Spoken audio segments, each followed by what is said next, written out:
Warm hello to all the learners. Uttarakhand UKPSC lecturer में 2014 में जो स्क्रीनिंग का पेपर हुआ था उसमें जो मैथ्स के क्वेश्चंस पूछे गए थे, कुछ क्वेश्चंस आज हम उसमें सॉल्व करेंगे। तो स्टार्ट करते हैं। क्वेश्चन नंबर 119, ये क्वेश्चन नंबर है। सिर्फ मैथ्स के क्वेश्चंस हम करने जा रहे हैं, जिसमें पहला क्वेश्चन हम ले रहे हैं 119 नंबर का क्वेश्चन नंबर है। The LCM of two numbers is 36 times that of their HCF. The product of the number is 3600. तो HCF आपको फाइंड आउट करने के लिए बोल रहा है। HCF का मतलब होता है, हिंदी में अगर हम बात करें तो मौसोपौ बोलते हैं इसको, और ये लौसोपौ दिया हुआ है। एक फॉर्मूला आपने पढ़ा होगा कि HCF into LCM is equal to होता है प्रोडक्ट ऑफ टू नंबर्स। दो नंबर्स का जो प्रोडक्ट है वो उनके HCF और LCM के बराबर, प्रोडक्ट के बराबर होता है। ठीक है, तो देखिए क्या क्या दिया हुआ है इसमें। LCM दिया हुआ है कितना, LCM आपको दिया हुआ है 36 टाइम्स, टाइम्स का मतलब होता है मल्टीप्लाइड, 36 टाइम्स देयर HCF। तो LCM जो है 36 टाइम्स HCF के दिया हुआ है। अगर हम HCF को थोड़ी देर के लिए x मान लें तो LCM की वैल्यू कितनी हो गई, 36x हो गई। तो ये वैल्यू अगर हम यहाँ रखें तो HCF की जगह पे कितना आ जाएगा, HCF हमने x मान लिया था, LCM कितना है 36x है, और इन दोनों नंबर्स का जो प्रोडक्ट है वो कितना है 3600 दिया हुआ है, 3600 बोलेंगे इसको। तो 36x इंटू 36 क्या होगा, x इंटू एक्स होता है x square, 36x² is equal to 3600। तो x स्क्वायर इक्वल टू हो गया 3600 अपॉन 36। तो ये 100 टाइम्स कैंसिल हुआ, x स्क्वायर इक्वल टू 100, तो x इक्वल टू हो जाएगा √100, और √100 की वैल्यू कितनी होती है 10। ठीक है, तो x हमने क्या माना था, HCF माना था, तो इसका मतलब HCF कितना आ गया हमारा 10। ठीक है, तो ऑप्शन बी जो होगा वो करेक्ट हो जाएगा। क्लियर, तो ये हो गया क्वेश्चन नंबर 119। नेक्स्ट क्वेश्चन है question number 121। The compound interest, compound interest दिया हुआ है आपको of a sum of money for 2 years, 2 साल के लिए दिया हुआ है 410। लिखते रहते हैं यहाँ पे। कंपाउंड इंटरेस्ट आपको दिया हुआ है 410 रुपये, और टाइम कितना दिया हुआ है 2 साल, 2 years। द सिंपल इंटरेस्ट,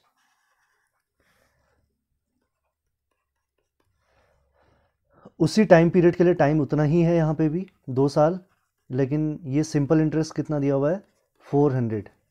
ठीक है, तो सिंपल इंटरेस्ट जो होता है आपको पता है, सिंपल इंटरेस्ट और कंपाउंड इंटरेस्ट दो टाइप्स के इंटरेस्ट होते हैं। कंपाउंड इंटरेस्ट में क्या होता है, हर साल इंटरेस्ट जो है वो रिवाइज होता रहता है। सिंपल इंटरेस्ट में जो पहले प्रिंसिपल है उसी पे इंटरेस्ट फिर आगे लगातार वो कैलकुलेट होता रहता है।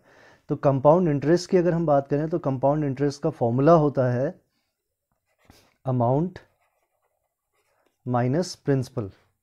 ठीक है, अमाउंट माइनस प्रिंसिपल। तो हमको the rate of interest, rate निकालना है, रेट ऑफ इंटरेस्ट निकालना है कि रेट ऑफ इंटरेस्ट कितना रहा होगा। ठीक है, तो प्रिंसिपल को हम P मान लेते हैं, कंपाउंड इंटरेस्ट हमको दिया हुआ है 410। अमाउंट का फॉर्मूला होता है कंपाउंड इंटरेस्ट के केस में, ये फॉर्मूला आपको पता होगा P1 प्लस रेट अपॉन 100, और टाइम, इसकी पावर टाइम कितनी है 2। ठीक है, ये क्लियर। और सिंपल इंटरेस्ट की बात करें तो सिंपल इंटरेस्ट ये 400 दिया हुआ है, और सिंपल इंटरेस्ट का फॉर्मूला होता है P into R into T, time, time कितना है 2 अपॉन 100। ठीक है, तो ये 400, ये इससे कैंसिल हो जाएगा 200 टाइम्स। तो यहाँ से P इंटू आर की वैल्यू अगर हम निकालें तो ये हो जाएगी 200 इंटू 100, 2 जीरो और बढ़ जाएंगे। क्लियर है, तो इसको हमको सिंप्लीफाई करना है, और सिंप्लीफाई करके जैसे मैं यहाँ से P की वैल्यू निकालूँ तो R जो है वो अपॉन में चला जाएगा, ये P की वैल्यू आ गई। ठीक है, तो ये P की वैल्यू आई है। तो यहाँ से अगर हम फिर से सॉल्व करना स्टार्ट करें तो ये 410, P की वैल्यू कितनी है 20000, ये P जो था यहाँ पे, और ये P जो है दोनों में कॉमन भी आ रहा है, ठीक है। तो अपॉन में R, ये कॉमन ले लिया हमने। अब ये कितना हो जाएगा 100 प्लस R हो जाएगा एलसीएम जब हम लेंगे इसका, है ना। 100 प्लस R, और इसकी पावर कितनी है 2 है, तो 100 प्लस R अगर हम 2 बारी लेते हैं तो 2 बारी लेने पे क्या होगा 100 प्लस R, और 100 प्लस R 2 बार आएगा, है ना। तो 100 प्लस R का स्क्वायर हो गया, और माइनस क्या हो गया 1 हो गया। अब आपको क्या करना है, इसको सिंप्लीफाई करना है, जस्ट सिंप्लीफिकेशन आपको इसका करना है। तो 410 और इसको कैंसिल करते हैं, एक जीरो से तो जीरो कैंसिल आउट हो जाएगा, ठीक है। तो ये हो जाएगा 41, एक काम करते हैं इसको 2 से ही कैंसिल कर लेते हैं पूरे को। तो ये हो गया 10000, और ये 2 से कैंसिल होगा 2 टाइम्स 205, तो 205 R, ये R क्रॉस मल्टीप्लाई किया हमने 1000, इसमें a प्लस बी का होल स्क्वायर लगाएंगे हम, और होल स्क्वायर जब लगाएंगे तो 100 का स्क्वायर यहाँ एलसीएम भी आएगा, तो नीचे तो हो गया 1000, थोड़ा सा कैलकुलेशन आपको ध्यान रखनी पड़ेगी इसमें a स्क्वायर आएगा 1000 plus B square, a plus B का होल स्क्वायर प्लस 2ab यानी कि 200 R, और माइनस जब इसका आप एलसीएम लोगे तो -1000 ये भी आ जाएगा, इससे ये कैंसिल आउट हो गया, और ये कैंसिल आउट हो गया इससे। तो अल्टीमेटली हमारे पास बचा है 205 R is equal to R square plus 200 R, तो ये यहाँ माइनस में चला जाएगा, 205 माइनस 200 कितना होगा 5 R is equal to R square, तो एक R अगर हम कैंसिल करेंगे तो R की वैल्यू कितनी आ गई 5%। तो ये रेट ऑफ इंटरेस्ट हो गया, और आप देखिए ऑप्शन सी इसमें जो है वो करेक्ट हो जाएगा, ठीक है। तो थोड़ा सा कैलकुलेशन आपको ध्यान में रखनी है। कंपाउंड इंटरेस्ट का आपको फॉर्मूला पता होना चाहिए, सिंपल इंटरेस्ट का फॉर्मूला पता होना चाहिए। सिंपल इंटरेस्ट से हमने P की वैल्यू निकाली R के टर्म्स में, और उसको हमने यहाँ सब्स्टिट्यूट कर दिया, ठीक है। तो ये हमारा 121 क्वेश्चन नंबर था। नेक्स्ट क्वेश्चन है, देखिए क्या है इसमें, A and B can do a piece of work in 30 days. A और B दोनों मिलाकर के किसी काम को कितने दिन में कर रहे हैं 30 डेज में कर रहे हैं। अगर A और B मिलाकर के किसी काम को 30 डेज में कर रहे हैं तो वो एक दिन में कितना काम करेंगे, वो एक दिन में करेंगे 1/30 काम, ठीक है। और ऐसे ही B और C मिलके उस काम को कितने दिन में कर रहे हैं 24 डेज में, तो इसका मतलब B और C का एक दिन का काम कितना हो जाएगा 1/24। और इसी तरीके से C प्लस A आपको दिया हुआ है 20 डेज़ में इसको कंप्लीट अगर ये कर रहे हैं तो C और A का एक दिन का काम कितना होगा 1/20। तो ये सब एक एक दिन के इनके काम हैं, ठीक है। अब अगर हम इन तीनों को ऐड करें तो क्या होगा, A प्लस A 2A हो जाएगा, B प्लस B कितना हो जाएगा 2B, C प्लस C कितना हो जाएगा 2C। तो इनको ऐड करेंगे तो सबका ट्वाइस हो जाएगा, 2A plus 2B plus 2C हो जाएगा, ठीक है ना। और इनको जब हम ऐड करेंगे तो 30, 24 और 20 का एलसीएम आएगा 120, ठीक है। 120 इसका एलसीएम आया है, तो 30 से अगर हम 120 को डिवाइड करेंगे तो 4 टाइम्स डिवाइड होगा, 4 यहाँ आ जाएगा। 24 से डिवाइड करेंगे तो 5 टाइम्स, और 20 से डिवाइड करेंगे तो 6 टाइम्स, तो ये आ जाएगा 15/120, 1/8। और ये 2 अपॉन में आएगा तो A plus B plus C is equal to कितना आ गया 1/16। इसका मतलब क्या है, इसका मतलब है A B C तीनों मिलके एक दिन में कितना काम कर रहे हैं 1/16। अब देखिए यहाँ पे इसको ध्यान से देखिए, B प्लस C की वैल्यू कितनी है 1/24। अगर हम यहाँ रखें तो 1/24 यहाँ रख दिया हमने, 1/16 हो गया। तो A इज इक्वल टू कितना आ गया 1/16 माइनस 1/24, ठीक है।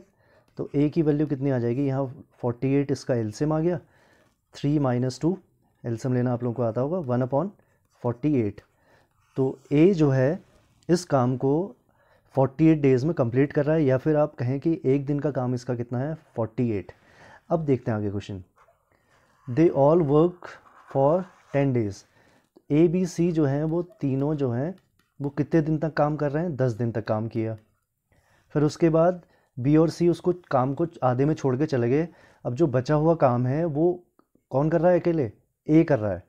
और कितने दिन में उसको करेगा कंप्लीट, उसको हमने मान लिया कि वो एक्स दिन और काम कर रहा है, और जो टोटल वर्क डन होता है वो हमेशा 1 होता है। ये आप याद रखेंगे कि कभी भी वर्क डन जो है हमेशा 1 होता है, 1 पे कैलकुलेट होता है।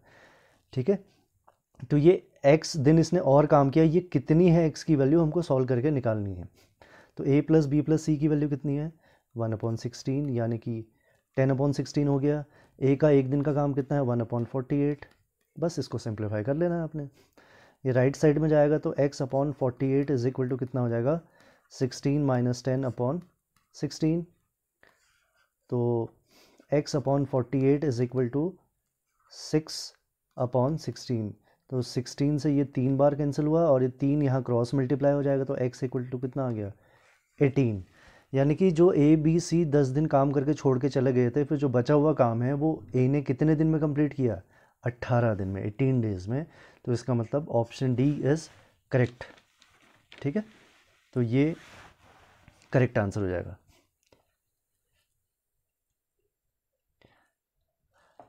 Next question, question number 125। Boat वाला क्वेश्चन भी एग्ज़ाम में स्क्रीनिंग में हमेशा पूछा जाता है। तो बोट का क्वेश्चन करने से पहले हमको ये पता होना चाहिए कि 2 तरीके की स्पीड यहाँ पे होती है, एक अप स्ट्रीम में और एक होता है डाउन स्ट्रीम में, नीचे को। और इन दोनों में भी 2 तरीके की स्पीड क्या होती है, एक होती है speed of boat in still water. Suppose वो x है, ठीक है, और x यूनिट अभी फ़िलहाल मैं नहीं लिख रहा हूँ, किलोमीटर पर आवर हम मान सकते हैं, किलोमीटर पर मिनट हम मान सकते हैं। ठीक है, और स्पीड ऑफ स्ट्रीम या करंट भी इसको बोलते हैं, वो हमने y मान ली। ठीक, अब आप ध्यान से देखेंगे इसको, किलोमीटर पर आवर अगर हम इसको मान लें, जब बोट ऊपर की डायरेक्शन में जाएगी तो बोट की स्पीड क्या होगी, कम होगी, और जब वो बोट नीचे को आएगी तो बोट की स्पीड क्या हो जाती है, बढ़ जाती है। तो स्पीड अपस्ट्रीम, ऊपर को जाने की जो स्पीड है वो कितनी होगी, स्पीड कम हो जाएगी। तो बोट की स्पीड से आप स्ट्रीम की स्पीड को माइनस कर दोगे। स्पीड डाउन स्ट्रीम, जब बोट नीचे को आएगी तो स्पीड क्या हो जाएगी, ऐड हो जाएगी, स्पीड बढ़ जाएगी। ठीक है, अब हम इतनी चीज़ें अगर समझ रहे हैं, आप इन चीज़ों को आप याद रखिएगा, क्योंकि अप स्ट्रीम डाउन स्ट्रीम में ये चीज़ें बहुत मायने रखती हैं। A man takes 3 hours and 45 minutes to row a boat 15 kilometer with the current का मतलब stream in a river and 2 hours 30 minutes to cover a distance of 5 kilometer against the current। Against मतलब up stream की बात कर रहा है। ठीक है, तो ध्यान से देखिएगा, टाइम दिया है, तो टाइम का फॉर्मूला क्या होता है, टाइम इक्वल्स टू होता है डिस्टेंस अपॉन स्पीड। ठीक है, तो जब ये करंट के डायरेक्शन में जा रहा है, यानी कि डाउन स्ट्रीम में जा रहा है, तो कितना टाइम ले रहा है, 3 hours 45 minutes। 3 hours का मतलब हो गया 3, 45 minutes का मतलब हो गया 40/60 hours। ये चीज़ समझ में आ रही है, 15 3 जा 15 4 जा और 4 3 जा 12, 15/4। इसको ध्यान से समझिएगा, ये टोटल टाइम है कब का, जब बोट नीचे को आ रही है डाउन स्ट्रीम में, ये टाइम है। और टाइम का फॉर्मूला क्या है, डिस्टेंस, कितनी डिस्टेंस ट्रैवल करी है इसने, 15 किलोमीटर। और स्पीड, कौन सी स्पीड है, डाउन स्ट्रीम की, तो डाउन स्ट्रीम की स्पीड कितनी है, x + y। तो एक इक्वेशन हमारी ये बन गई, 15 से 15 कैंसिल हो गया, x + y उधर चला जाएगा, 4 इधर आ जाएगा, तो x + y is equal to कितना आ गया, 4 आ गया। ये पहली इक्वेशन हो गई। क्लियर है, हमको स्पीड ऑफ करंट यानी कि स्ट्रीम की स्पीड निकालनी है, तो यहाँ से हम y की वैल्यू अगर निकालें तो वो आएगी 4 - x। ठीक है, अब नीचे बढ़ते हैं। अब ये 2 घंटे 30 मिनट कब ले रहा है, जब अगेंस्ट यानी कि ऊपर की ओर जा रहा है, अप स्ट्रीम में जा रहा है, कितने किलोमीटर, 5 किलोमीटर। तो ऊपर को जाने का टाइम देखिए, टाइम कितना दिया है, 2 hours 30 minutes। 30 minutes का मतलब 1/2 hours, कितना हो गया, 5/2। ये 5/2 hours कब है, जब अगेंस्ट यानी कि अप स्ट्रीम में जा रहा है, तो अप स्ट्रीम के लिए टाइम का फॉर्मूला, टाइम तो वही रहेगा, कितनी डिस्टेंस 5, और स्पीड कितनी है, जो ऊपर की डायरेक्शन में जा रहा है तो स्पीड कितनी है x माइनस वाई, तो x माइनस वाई 5 से 5 कैंसिल हो जाएगा, तो x माइनस वाई की वैल्यू कितनी आ गई 2। यहाँ से y की वैल्यू हम रख लेंगे, सॉरी क्योंकि हमको स्ट्रीम की स्पीड निकालनी है तो क्यों ना हम यहाँ से x की वैल्यू निकाल लें, x आएगा 4 माइनस वाई, तो यहाँ 4 माइनस वाई इक्वल टू कितना हो गया 2, 4 माइनस 2y इक्वल्स टू कितना हो गया 2, तो 4 minus 2 is equal to 2y, 2 equals to 2y, तो y की वैल्यू कितनी आ गई 1, तो इसका मतलब स्ट्रीम की स्पीड या करंट की स्पीड कितनी है 1 किलोमीटर पर आवर। तो ये आपका डी ऑप्शन इसमें सही हो जाएगा। तो अप स्ट्रीम डाउन स्ट्रीम का थोड़ा सा कंसेप्ट आप ध्यान में रखें और इसी से आपका ये पूरा क्वेश्चन सॉल्व हो जाएगा। ठीक है, तो आई होप आपको ये चारों क्वेश्चन जो हैं स्क्रीनिंग के समझ में आए होंगे। Thank you.